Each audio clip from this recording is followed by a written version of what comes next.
प्रभुनाथ कुशवाहा की ज़मीन को लेकर के इसके बारे में तो आपने आवाज़ भी उठाया था, लेकिन अभी तक उनकी ज़मीन वापस नहीं हो पा रही है। ये तो भारतीय संविधान का अपमान कर रहे हैं।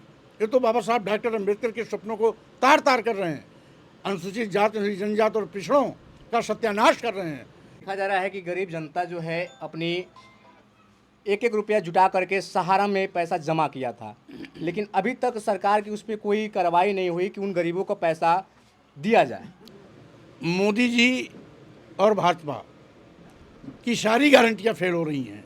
लोग तो ये भी कह रहे हैं कि जब आप सत्ता में थे उस समय भी पडरौना चीनी मिल बंद था, आपने उस पर आवाज़ नहीं उठाया।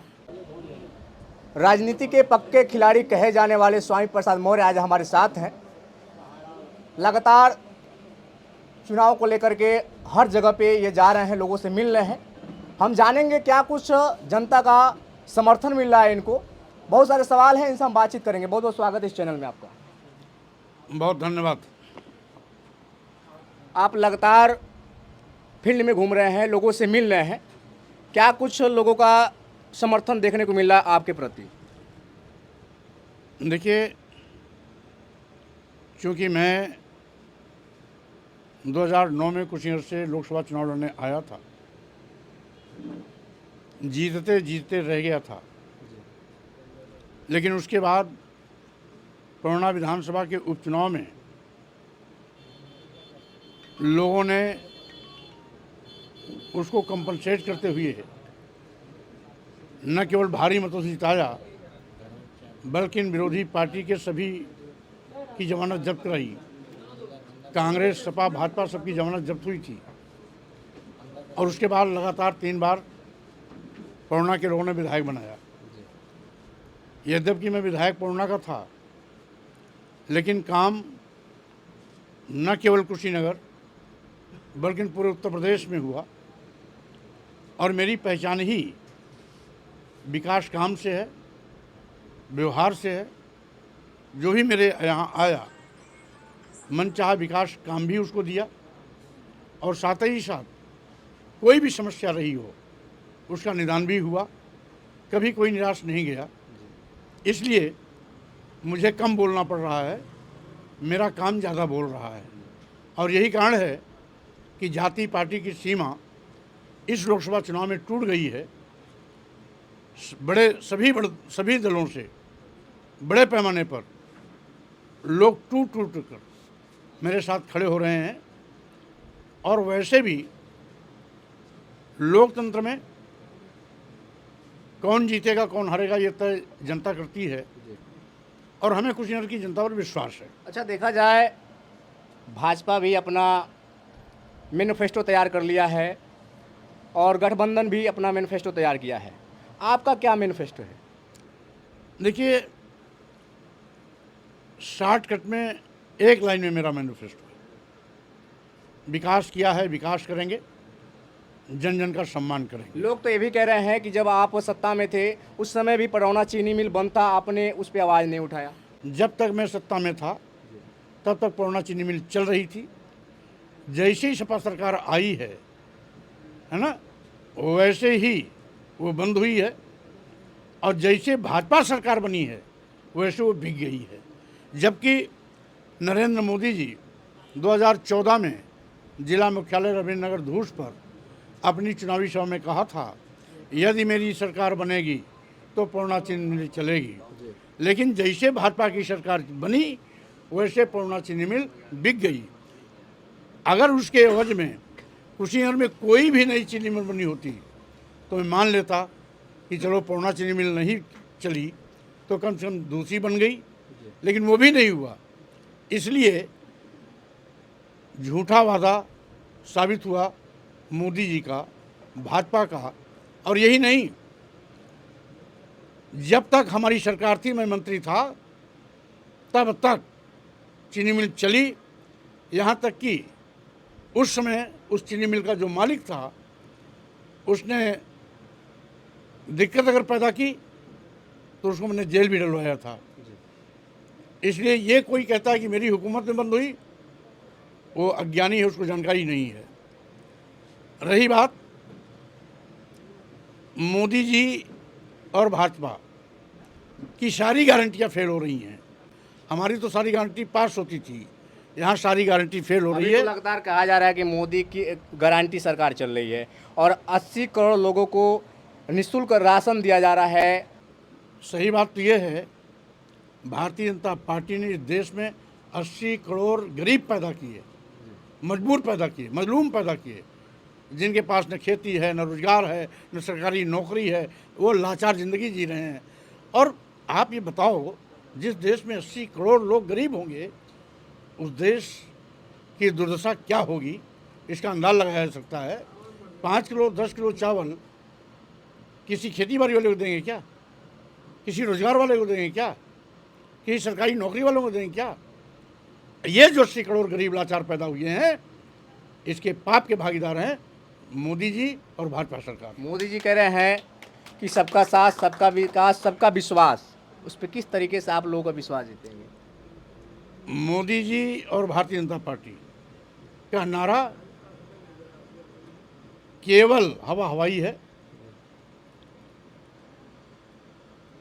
संविधान की कसम खाने वाले माननीय प्रधानमंत्री जी, माननीय मुख्यमंत्री जी सत्ता में आते ही अनुसूचित जात, अनुसूचित जनजात, पिछड़ों का आरक्षण निष्प्रभावी, शून्य और खत्म करते जा रहे हैं।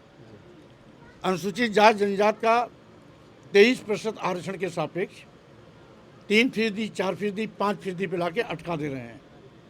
27% पिछड़े वर्गों के आरक्षण के सापेक्ष मात्र 4%, 5%, 8%, 9% पर लाके रोक दे रहे हैं। तो ये तो आरक्षण खत्म कर रहे हैं, ये तो भारतीय संविधान का अपमान कर रहे हैं, ये तो बाबा साहब डॉक्टर अम्बेडकर के सपनों को तार तार कर रहे हैं। अनुसूचित जात, जनजात और पिछड़ों का सत्यानाश कर रहे हैं। दो सत्यानाश करने वाला सबका विकास कैसे कर सकता है? और यही नहीं, भाजपा सरकार ने देश के करोड़ों नौजवान को बेरोजगार बनाया। जब से भाजपा सरकार आई, सरकारी नौकरियां नदारद हो गई और सरकारी नौकरी देने के नाम पे कहते हैं सरकार के खजाने में पैसा नहीं। आज किसान का कर्जा माफ़ करने के नाम पर कहते हैं कि सरकार के पास पैसा नहीं, रिटायर्ड कर्मचारियों को पेंशन देने के लिए सरकार के पास पैसा नहीं। लेकिन अदानी, अंबानी जैसे 55 उद्योगपतियों का कर्जा 28 लाख हजार करोड़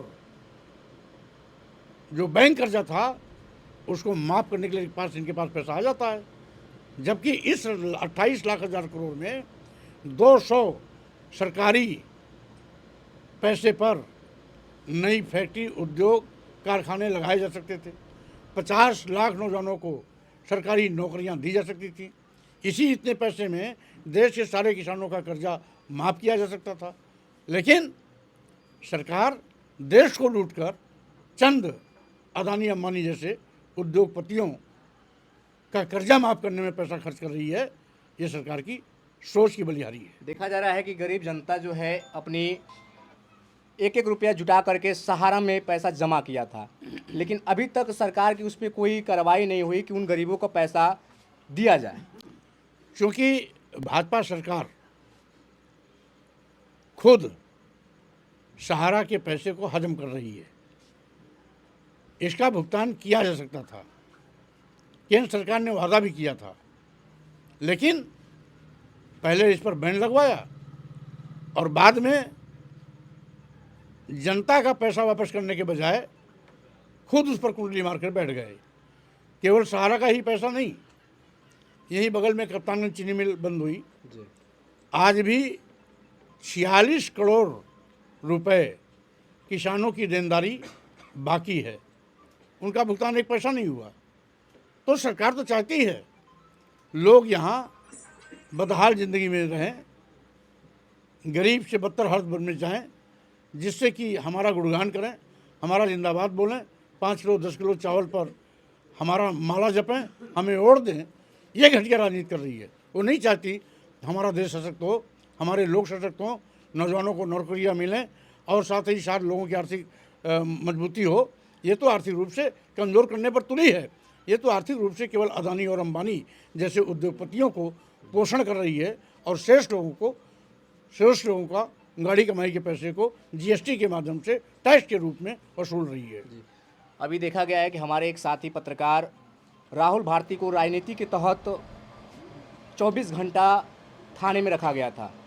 क्या इस सब सूचना आपको मिला था कि नहीं मिला था? देखिए, अभी लोगों ने जानकारी दी हमें, राहुल से मेरी वार्ता भी हुई। आज पूरे देश में लोकतांत्रिक व्यवस्था खत्म करने की कोशिश की जा रही है। लोकतंत्र कुचला जा रहा है। विरोधी पार्टी के नेताओं की आवाज़ दबाई जा रही है। मीडिया पर दबाव बना करके मोदी में गोदी मीडिया बनाई जा रही है। देखा जा रहा है कि अगर आप सत्ते में हैं और हम आपके खिलाफ खबर चला रहे हैं तो उल्टे हमारे ऊपर मुकदमा लाद दिया जा रहा है और हमें धमकाया जा रहा है कि ऐसा खबर न चलाओ। तो अगर सत्ते में बैठे लोगों से हम सवाल नहीं करेंगे तो फिर किससे करेंगे? यही सही मायने में भाजपा का लोकतंत्र में कोई विश्वास ही नहीं है। इसीलिए लोकतंत्र के चौथे पाए मीडिया को भी ये दबाने की कोशिश कर रहे हैं, खरीदने की कोशिश कर रहे हैं, मोदी में बनाकर उसको गोदी मीडिया बना रहे हैं। तो स्वाभाविक रूप से यही लोकतंत्र की हत्या करने की इनकी साजिश आज जनता के सामने एक एक करके आ रही है। और इसी क्रम में सोशल मीडिया के भी ऐसे कार्यकर्ता जो इस पर एक्टिव हैं, सच्चाई को सामने लाने की कोशिश करते हैं, उन पर भी पुलिस द्वारा दबाव बना करके, सत्ता का दबाव बना करके, मुकदमा लिखा करके उनका मनोबल और हौसला तोड़ने की कोशिश सरकार कर रही है।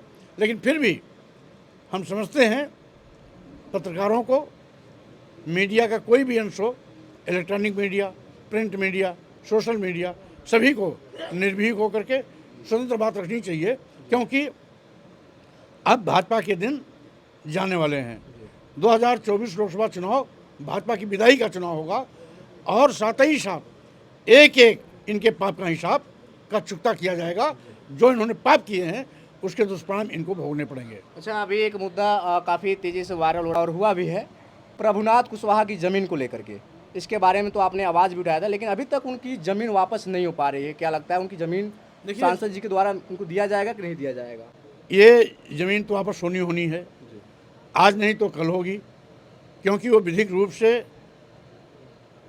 कुशवाहा जी उसके मालिक हैं। बुंदरी ज़मीन है, उनके नाम उसका दाखिल खारिज भी हो चुका है, तो उसको तो कोई ले नहीं सकता। भाजपा भी विदा होने जा रही है और सांसद की भी खटिया खड़ी बिस्तरा गोल होने जा रहा है, तो आज नहीं तो कल हो जाएगा।